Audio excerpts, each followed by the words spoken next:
Let me note here that the title, sorry for Dr. Saeed Abdulaziz, he is here in the floor. He is a cardiovascular professor in Kasr Al-Aini. He has very, very excellent hand in thoracoabdominal aortic aneurysm. He get excellent result, not poor. So Mahrouky, take care. Saeed Abdulaziz is here.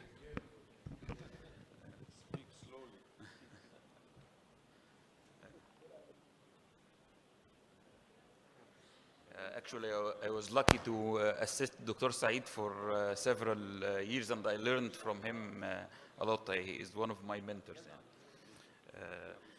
The presentation about how to improve the relatively poor outcome of open surgical repair of thoracoabdominal aortic aneurysm.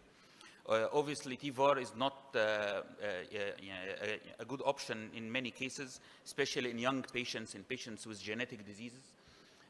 First, we want to introduce the importance of screening, especially in developing countries. The screening is very important, and increasing the awareness of doctors in other specialties which usually refer these asymptomatic cases is very important to improve the outcome, to allow us to interfere in early cases before ruptures and in small sizes of aneurysms, which may make the outcome better.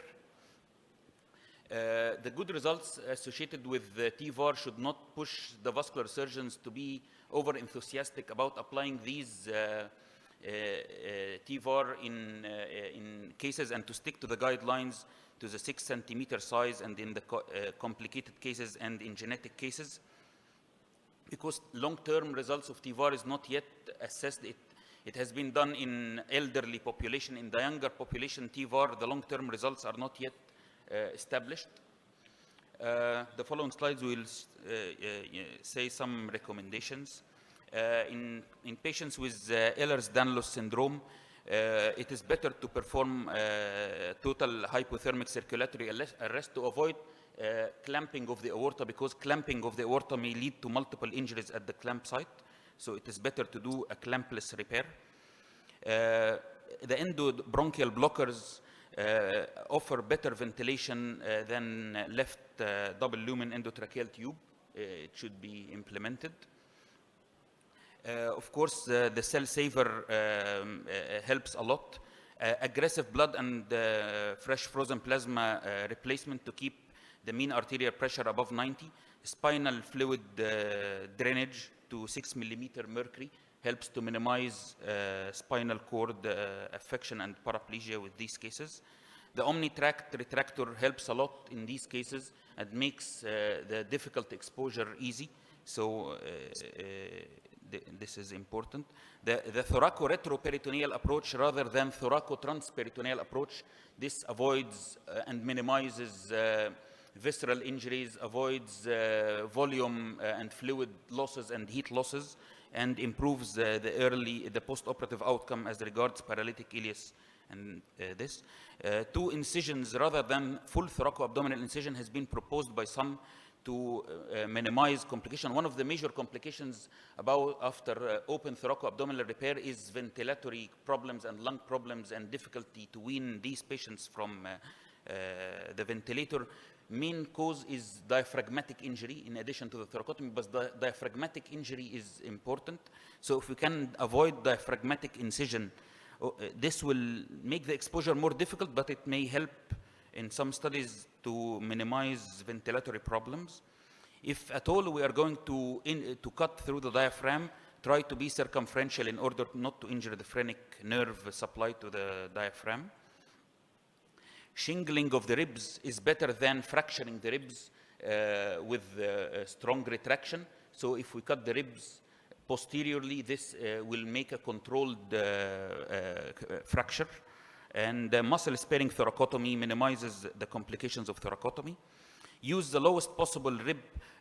Obviously, for types 1 and 2, we have to go high. But in the Crawford type 3 and 4, we can go to the 8th or 9th intercostal space, and this will minimize the pulmonary complications. The use of extracorporeal circulation as total hypothermic circulatory arrest or extracorporeal bypass, like the left heart bypass, minimizes visceral ischemia during the operation.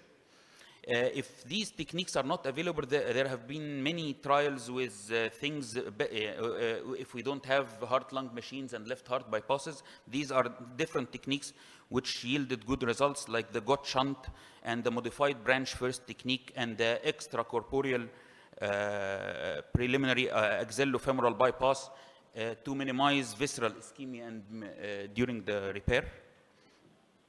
The double felt technique during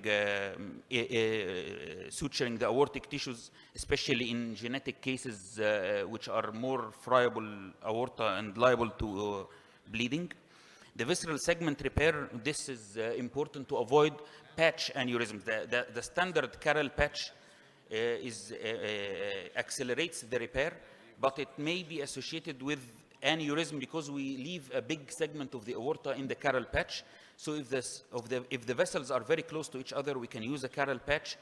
But in genetic cases and in cases in young patients, it is preferable, if possible, to avoid the carrel patch and do direct implantation of the vessels in order to get rid of all aneurysmatic tissue.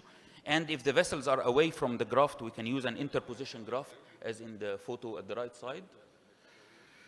The renal protection, the normothermic renal perfusion did not yield good results, and the renal failure rates were up to 15%, and the best results were with deep hypothermia at high pressures, and infusion of cool saline was better. So the cooling of the kidney was very important and yielded better results than warm ischemia.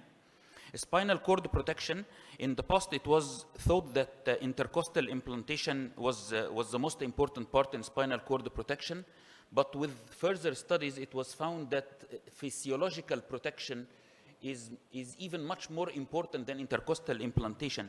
And in many studies there was intercostal ligation together with spinal fluid drainage and medications like naloxone and thiopental burst suppression, and maintaining high mean arterial pressure. All of these, even with intercostal implantation, yielded very low results of paraplegia. That's not to say that we should not do intercostal implantation, but to emphasize that physiological protection is much more important than the surgical implantation. But of course, surgical implantation should be done as some of the techniques shown in the right, either by direct implantation in the graft or by bridge grafts as seen. The postoperative, keep the patient ventilated until awake, rewarm gradually. Continuous spinal fluid drainage is important, as some cases may develop paraplegia even postoperative after several times and after several days, and maintaining arterial pressure. And be aware of delayed paralysis. One important thing is to combine TVAR with thoracoabdominal repair by converting type 2 repairs to type 4 repairs. We can do the proximal segment by TVAR and then do the lower part by surgery. And this diagram from Rutherford shows the way of suturing the endograft to the surgical graft. Because the lower segment, you know, the branched grafts and the durability of the branched grafts are not yet well emphasized. Thank